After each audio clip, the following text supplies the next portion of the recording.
Let's zoom in a bit, I think, into the market activity of what happened around this halving.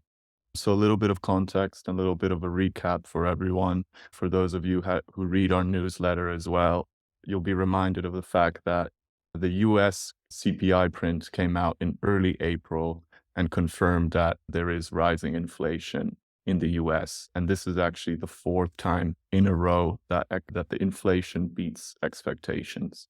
What this means is obviously there are now dimmed hopes for rate cuts, meaning we will be living in a sustained high interest environment for a while. On top of that, to further complicate matters, we have obviously the geopolitical landscape in the Middle East. Last weekend, the one before the one that just passed, we saw Iran retaliate to Israeli aggression, meaning that there is obviously a lot of tension in that part of the world. And it has the potential also to draw in additional parties, meaning there's a clear challenge for stability in that region.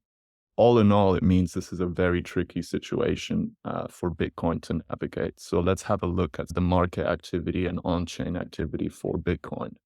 The good news is that the price action seen recently for Bitcoin, which was largely negative, comes from the futures side. So we have seen lots of long liquidations on Bitcoin at key moments. For instance, seen there on the graph around the 13th of April, we saw a very large liquidation of long futures on Bitcoin. Furthermore, open interest reached an all-time high around the CPI print at $35 billion, and that has now cooled to approximately $6 billion. Obviously, these two put a downward pressure on Bitcoin's price and could be a key driver behind the price action. And this is further evidenced by the fact that on the spot side, we didn't see much market activity. Our long-term and short-term holders really are our knights in shining armor, and they've only really witnessed a modest decrease in their holdings, while short-term holders continue to actually add to their stack in this time period.